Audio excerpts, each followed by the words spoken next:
بسم اللہ الرحمن الرحیم۔ السلام علیکم محترم بزرگوں اور پیارے بھائیوں۔ شروع اللہ کے پاک نام سے جو بڑا مہربان اور نہایت رحم کرنے والا ہے۔ اللہ پاک کو یاد کرنے کی فضیلت کا بیان۔ نمبر 1، حدیث قدسی میں آیا ہے کہ اللہ تعالیٰ فرماتے ہیں، میں اپنے بندے کے گمان کے ساتھ ہوں، جیسا وہ میرے بارے میں گمان رکھتا ہے میں ویسا ہوتا ہوں، اور میں اس کے ساتھ ہوتا ہوں جب وہ میرا ذکر کرتا ہے۔ چنانچہ اگر وہ اپنے دل میں ایکانت میں میرا ذکر کرتا ہے تو میں بھی اپنی تنہائی میں اسے یاد کرتا ہوں، اور اگر وہ کسی محفل میں میرا ذکر کرتا ہے تو میں بھی اس کی محفل سے بہتر محفل میں یعنی فرشتوں کی محفل میں اس کا ذکر کرتا ہوں۔ نمبر 2، اللہ کے رسول صلی اللہ علیہ وسلم نے فرمایا، کیا میں تمہیں ایسا کام نہ بتاؤں جو تمہارے کاموں میں سب سے بہتر ہے اور تمہارے مالک یعنی اللہ پاک کے نزدیک سب سے پاکیزہ ہے، اور تمہارے درجوں کو سب سے زیادہ بلند کرنے والا ہے، اور سونے چاندی کے اللہ کی راہ میں خرچ کرنے سے بھی بہتر ہے، اور اس سے بھی بہتر ہے کہ تم اپنے دشمن سے جہاد کے میدان میں مقابلہ کرو اور پھر تم ان کی گردنیں کاٹو اور وہ تمہاری گردنیں کاٹے۔ یہ سن کر صحابہ نے کہا، کیوں نہیں اے اللہ کے رسول صلی اللہ علیہ وسلم، ضرور بتلائیے۔ آپ نے فرمایا، وہ کام اللہ کا ذکر ہے۔ نمبر 3، نبی کریم صلی اللہ علیہ وسلم نے فرمایا، کوئی صدقہ یعنی نیک کام اللہ کے ذکر سے افضل نہیں ہے۔ نمبر 4، نبی کریم صلی اللہ علیہ وسلم نے فرمایا، اللہ تعالیٰ کے کچھ فرشتے اس کام پر لگے ہیں کہ راہ میں گھوم پھر کر اللہ کا ذکر کرنے والوں کو تلاش کرتے رہتے ہیں، پھر جب وہ کسی جماعت کو اللہ کا ذکر کرتے ہوئے پاتے ہیں تو آپس میں ایک دوسرے کو آواز دیتے ہیں کہ آؤ اپنے مقصد یعنی اللہ کا ذکر کی طرف آ جاؤ، تو وہ سب فرشتے مل کر پہلے آسمان تک ان ذکر کرنے والوں کو اپنے پروں کے چھاؤں میں لے لیتے ہیں۔ نمبر 5، نبی کریم صلی اللہ علیہ وسلم نے فرمایا، اس شخص کی مثال جو اپنے پروردگار کا ذکر کرتا ہے اور اس شخص کی جو اپنے پروردگار کا ذکر نہیں کرتا، زندہ اور مردہ کی طرح ہے۔ نمبر 6، ایک اور حدیث میں آیا ہے کہ نبی کریم صلی اللہ علیہ وسلم نے فرمایا، جب بھی کوئی جماعت اللہ کا ذکر کرنے کے لیے بیٹھتی ہے تو فوراً رحمت کے فرشتے ان کو چاروں اور سے گھیر لیتے ہیں اور اللہ کی رحمت ان کو ڈھانپ لیتی ہے، سکون اور اطمینان کی ان پر بارش ہونے لگتی ہے، اور اللہ تعالیٰ ان فرشتوں سے ان ذکر کرنے والوں کا ذکر کرتے ہیں جو اس کے پاس موجود رہتے ہیں۔ نمبر 7، ایک صحابی نے کہا، اے اللہ کے رسول صلی اللہ علیہ وسلم، اسلام کے احکام جس پر اجر و ثواب ملتا ہے بہت ہو گئے، آپ تو مجھے کوئی ایسی بات بتا دیجئے جس کو میں مضبوطی کے ساتھ پکڑ سکوں اور برابر کرتا رہوں۔ آپ صلی اللہ علیہ وسلم نے فرمایا، تمہاری زبان برابر اللہ کے ذکر سے تازہ رہنی چاہیے، یعنی جس کے دل میں اللہ کی یاد اور زبان پر اس کا نام ہے وہ زندہ ہے، اور جو شخص ان دونوں سے غافل ہے وہ مردہ ہے۔ اس لیے اللہ پاک نے قرآن مجید میں جگہ جگہ مومن کو حی یعنی زندہ اور کافر کو میتی یعنی مردے کے نام سے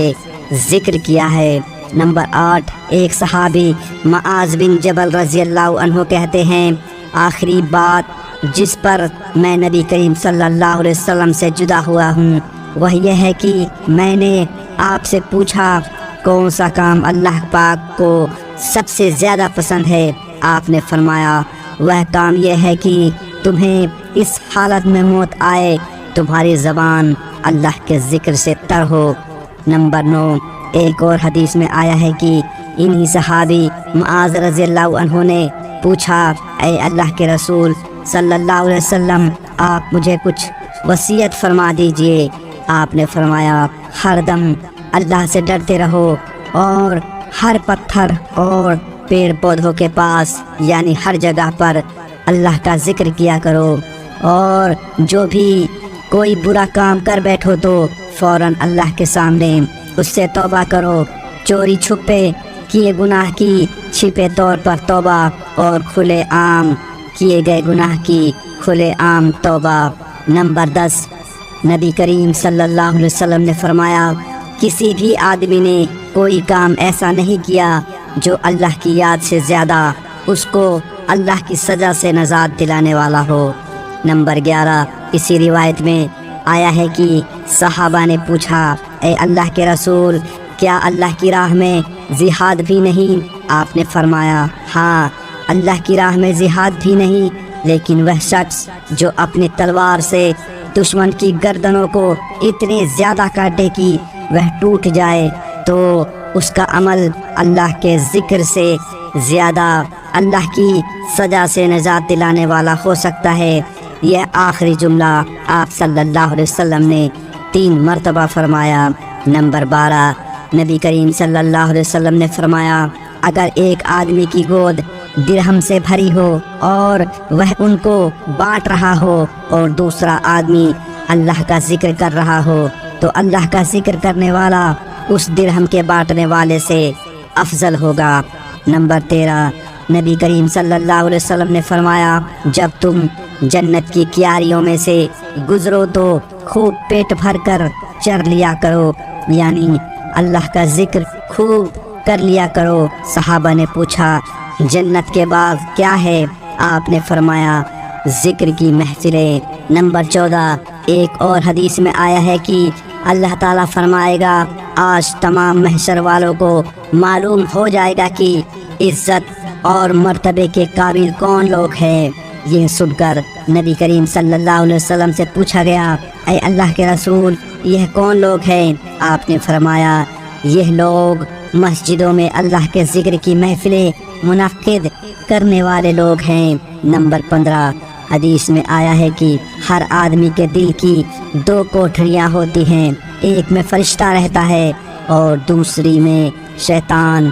تو جب وہ شخص اللہ کی یاد میں لگ جاتا ہے تو شیطان پیچھے ہٹ جاتا ہے، اور جب اللہ کی یاد نہیں کرتا تو شیطان اپنے چونچ اس کے دل میں رکھ دیتا ہے، یعنی اس کے دل پر سوار ہو جاتا ہے اور الگ الگ قسم کے شک و شبے ڈالتا رہتا ہے۔ نمبر 16، جس شخص نے فجر کی نماز جماعت کے ساتھ پڑھی اور پھر سورج نکلنے تک وہی بیٹھا ہوا اللہ کا ذکر کرتا رہا، پھر 2 رکعت عشاء کی نماز پڑھی، پھر مسجد سے واپس آیا تو اس کو ایک حج اور عمرہ کے ثواب جتنا ثواب ملے گا۔ اسی روایت کے دوسرے الفاظ یہ ہیں کہ وہ ایک حج اور ایک عمرہ کا ثواب لے کر واپس ہوگا۔ نمبر 17، اللہ کی یاد سے غافل لوگوں کے درمیان میں اللہ کو یاد کرنے والا اس مجاہد کے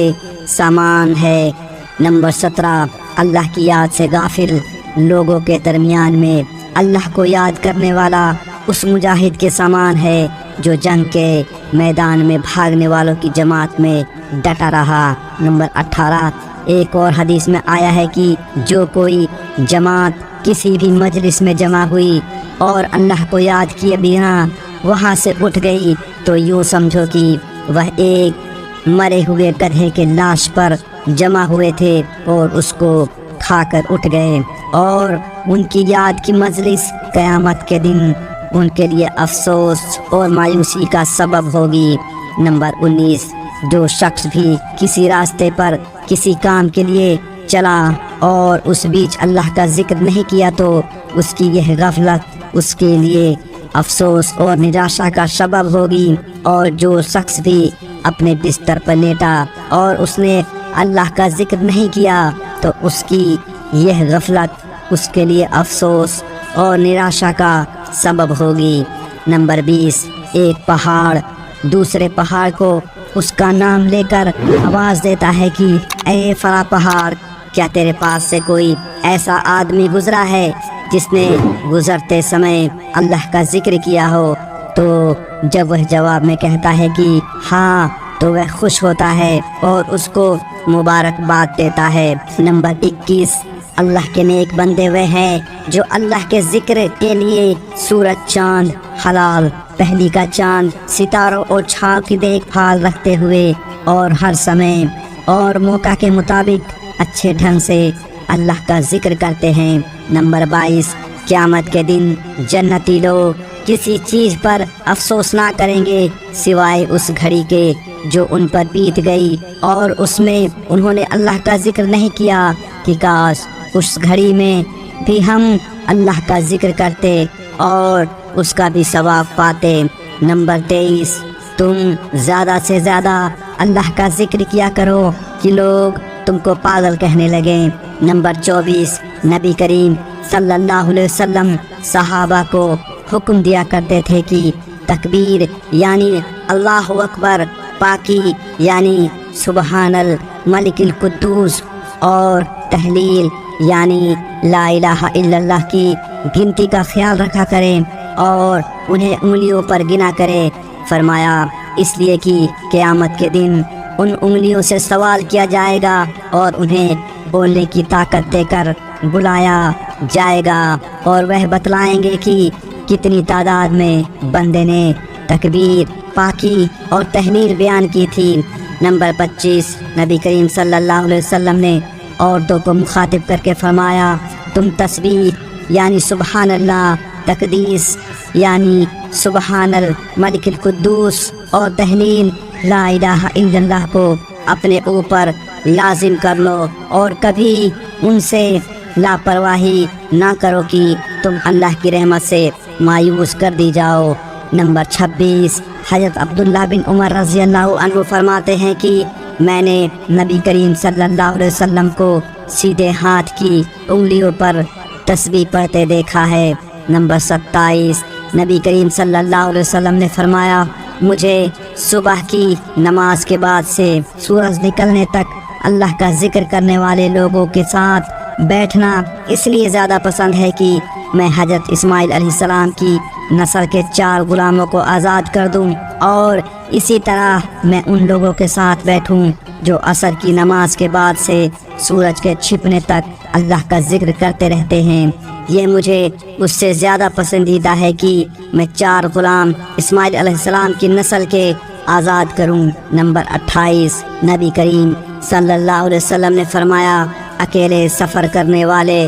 آگے نکل گئے۔ صحابہ نے پوچھا اکیلے سفر کرنے والے کون لوگ ہیں؟ آپ نے فرمایا زیادہ سے زیادہ اللہ کا ذکر کرنے والے مرد اور عورتیں۔ اسی روایت کے دوسرے الفاظ میں ہے کہ اللہ کے ذکر کے دیوانے، یہ اللہ کا ذکر ان کے گناہوں کے بوجھ کو ہلکا کرتا رہتا ہے، چنانچہ یہ قیامت کے دن اللہ کے دربار میں ہلکے پھلکے ہو کر آئیں گے۔ نمبر 29، نبی کریم صلی اللہ علیہ وسلم نے بتلایا اللہ تعالیٰ نے حضرت یحییٰ بن زکریا علیہ السلام کو 5 باتوں کا حکم دیا تھا کہ وہ خود بھی ان پر عمل کرے اور بنی اسرائیل کو بھی حکم دیں کہ وہ بھی ان پر عمل کرے۔ راوی نے پوری حدیث بیان کی یہاں تک کہ حضرت یحییٰ نے کہا میں تم کو حکم دیتا ہوں کہ تم زیادہ سے زیادہ اللہ کا ذکر کیا کرو، اس لیے کہ اس کا ذکر کرنے والے کی مثال اس شخص کی سی ہے جس کا پیچھا کرتے ہوئے دشمن بھی تیزی کے ساتھ نکلا ہو اور وہ شخص بھاگتے بھاگتے ایک محفوظ قلعے تک پہنچ گیا ہو اور اس میں پناہ لے کر دشمن سے اپنی جان بچا لی ہو۔ بالکل اسی طرح اللہ کا بندہ اپنے دشمن شیطان سے اللہ تعالیٰ کے ذکر کے علاوہ اور کسی چیز سے اپنے کو نہیں بچا سکتا۔ نمبر 30، نبی کریم صلی اللہ علیہ وسلم نے فرمایا اللہ کی قسم دنیا میں کچھ لوگ نرم اور گدے دار بچھونوں پر لیٹ کر بھی سونے کے بجائے اللہ تعالیٰ کا ذکر کیا کرتے ہیں، انہیں قیامت کے دن اللہ تعالیٰ جنت کے اونچے درجے میں داخل فرمائیں گے۔ نمبر 30، نبی کریم صلی اللہ علیہ وسلم نے فرمایا بے شک وہ لوگ جن کی زبانیں سدا اللہ تعالیٰ کے ذکر سے تر و تازہ رہتی ہیں وہ ہنستے ہوئے جنت میں جائیں گے۔